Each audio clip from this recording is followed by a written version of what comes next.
What's going on, everybody? Welcome to another brand new installment of Renegades Reviews, exclusively here as always on the Casa D18 Studios channel.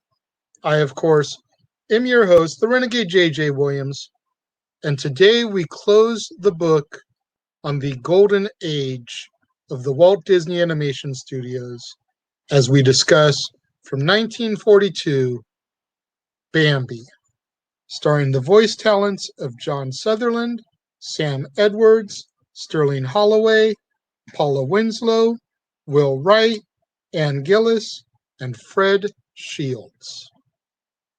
What's going on, everybody? Thank you for joining me here once again for another brand new installment of Renegades Reviews.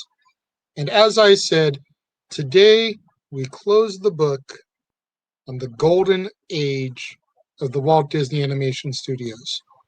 The golden age was the very first 5 films that the animation studios produced: Snow White, Pinocchio, Fantasia, Dumbo, and Bambi.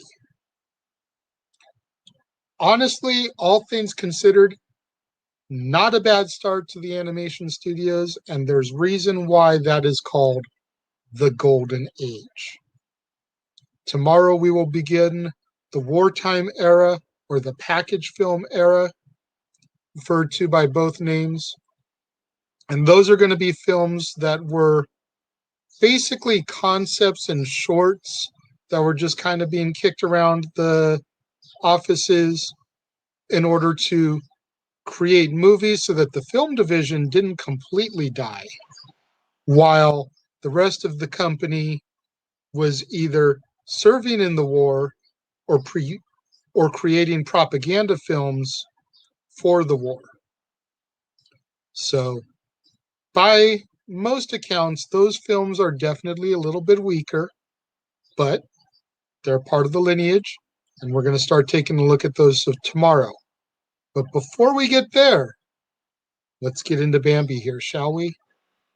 Our film opens, and a doe gives birth to a fawn named Bambi, who will one day take over the role of the great prince of the forest, a title which is currently being held by Bambi's father, who guards the woodland creatures against the dangers of hunters. Bambi is quickly befriended by an eager, energetic rabbit named Thumper, who helps to teach him how to walk and talk. Bambi is attached to his mother, with whom he spends most of his time. He soon begins to make other friends, including a young skunk named Flower and a female fawn named Faline. Now, Bambi, being a very young man, is inquisitive and frequently asks about the world around him, and is cautioned about the dangers of life as a forest creature by his mother. One day, while out in the meadow, Bambi sees the great prince of the forest, but he has no knowledge that that's his father. As the great prince wanders uphill, he discovers that man is coming and rushes down to the meadow to get everyone to safety. Bambi ends up being separated from his mother, but is escorted back to her by the great prince, as the three of them make it back to the forest just as man fires his gun. During Bambi's first winter, him and Thumper play in the snow while Flower hibernates. One day, his mother takes him to find food, when Man shows up again. As they escape, Bambi's mother is shot and killed by Man, leaving Bambi mournful and alone. The great prince of the forest shows up and takes pity on his abandoned son. He leads Bambi home, and the following year, Bambi has begun to mature into a young stag. His friends have even entered into young adulthood, and they are warned of twitterpation by friend Owl, and that they will eventually fall in love. But the three friends view the concept of romance with scorn.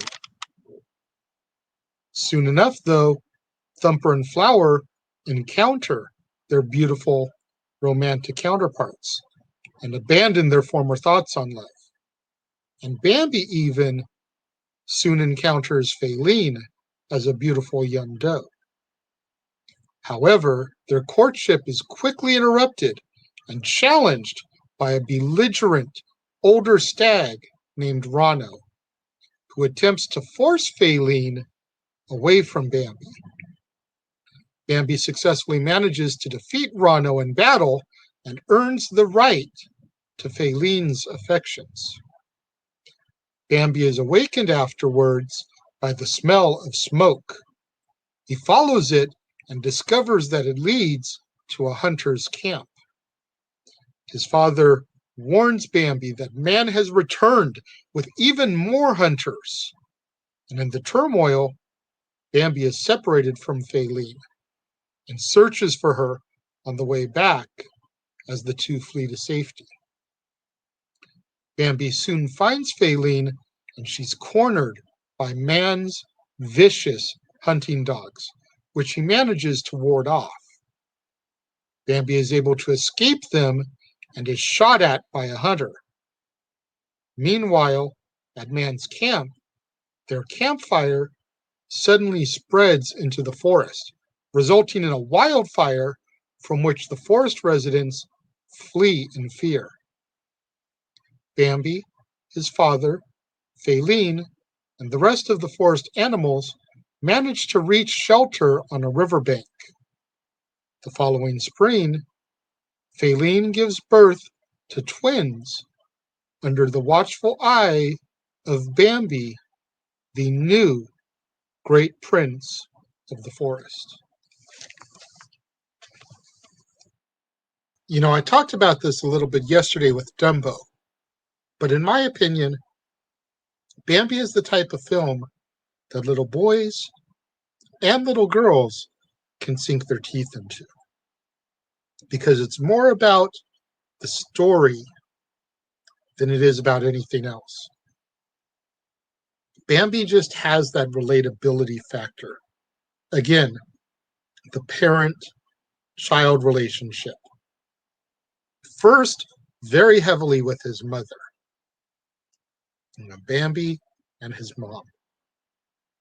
All the way up until the point where his mom is killed by Man. The only villain in the film, Man. And then as a result, Bambi develops a relationship with his father, the great prince of the forest. Both parents teach Bambi everything that he needs to know as he grows up, along with a little bit of knowledge imparted his way by Thumper, helping to teach him how to walk and talk. Friend Owl, giving him a little bit of advice and warning about love. And even Flower, a little skunk who teaches Bambi to appreciate those that are different from us. Flower, you think of skunks, man, and you think of stinky, smelly. But Flower really comes off as an underrated gem of a character within this film. And I love the portrayal of Flower, especially as he evolves throughout the film. All the young animals, Bambi, Thumper, and Flower, really come into their own as they grow up. And I think that that's the main message here, is that as you grow and as you develop, you become to who you're supposed to be. You begin to fulfill your destiny. And Bambi becoming what he needs to be to take the role of the great prince of the forest. This is one of the few early Disney movies that doesn't have a whole lot of music. You know, by my recollection, the only major song in this film is Little April Showers. None of the characters sing it. It's just a little something that's played in the background as the seasons change and it becomes springtime. It's a nice little song, but it doesn't have the pizzazz of a hi ho or a hi diddly dee or when I see an elephant fly. It's just a nice little minor chorus number that really kind of brings the atmosphere around as it plays. I love the fact that the villain in this is man. And I love that because even back in the 1940s, they're showing us that we are not as good-natured individuals as we would like to believe we are. Because here's man out there in the wilderness killing these innocent creatures who have done nothing to us. And for what? To have a trophy head on our wall? To eat their meat? You know, cut them up, skin them for them. I get the need to hunt to survive, but I don't understand the need to hunt for sport. And we are more so made to believe that man is hunting for sport in this as opposed to hunting for necessity. Otherwise, man wouldn't be portrayed as the villain that it is in this film. Because it's very hard to make man a villain when you're hunting for necessity, when you're hunting for survival.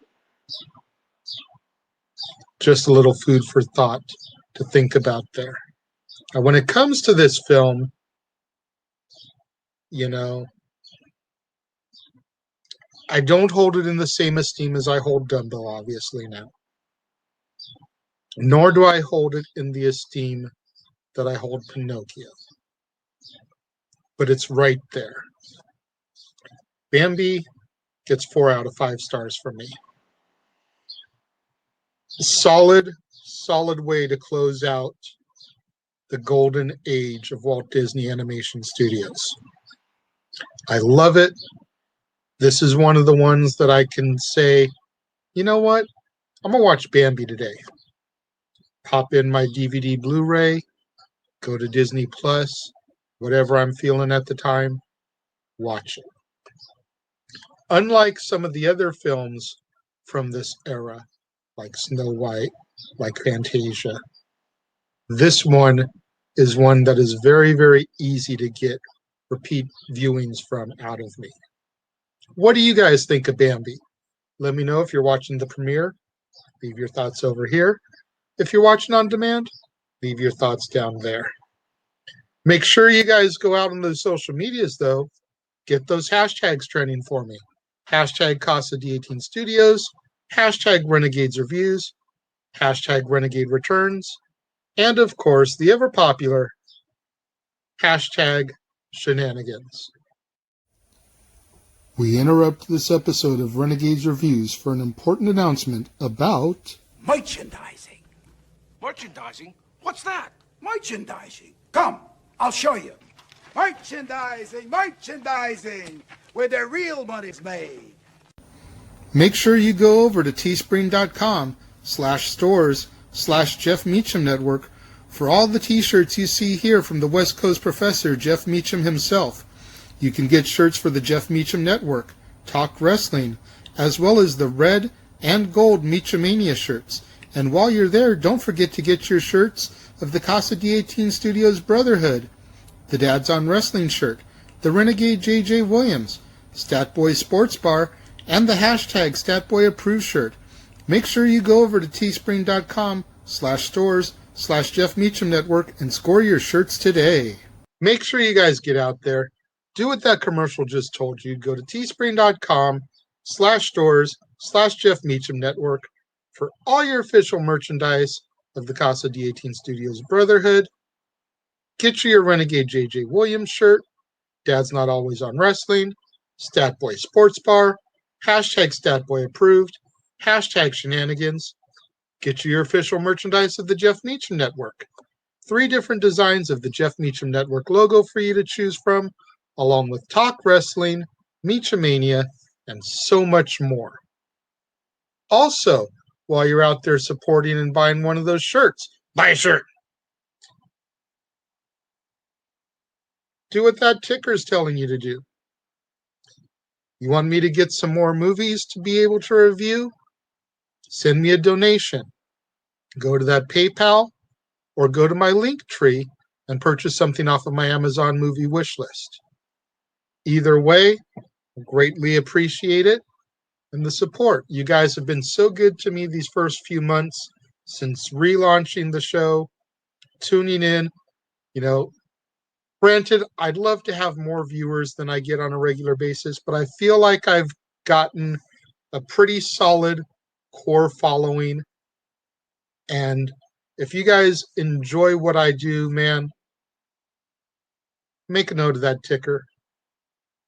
Like I said, either a monetary donation to the PayPal or purchase a film off my Amazon wish list. When I receive the item and open it on Renegade Recap, as I do all my movie mail, I will give you guys a shout out there. Thank you for purchasing for me. And then you'll get another shout out when I actually get to reviewing the film and work it into one of my theme months. Much like I did when my friend Jamel purchased the John Wick trilogy for me over Christmas as a Christmas gift this past year. And I mentioned that during the trilogies month. I'll give you guys the exact same respect, credit, shout out, whatever, The support is greatly appreciated. Tomorrow, right back here on the Casa D18 Studios channel, make sure you tune in for another brand new installment of Renegades Reviews. And as I said, we will be entering the wartime era, the package film era, and begin with Saludos Amigos from 1943, featuring the voice talents of Pinto Colvig, Clarence Nash, Jose Oliveira, as well as live action appearances by Lee and Mary Blair and the man himself, Walt Disney. You're not going to want to miss that tomorrow when I talk about the first film in the Walt Disney Animation Studios history that actually features Walt himself. Gonna have to be here for that. To all my loyal viewers watching the premiere, leaving your comments over here, thank you very much. I greatly appreciate you guys. All my fans watching on demand, leaving your thoughts down here. Once again, thank you very much. I greatly appreciate you guys. I appreciate all my loyal viewers who tune in each and every day You guys mean a lot to me. Thank you for watching, and I will see you guys next time.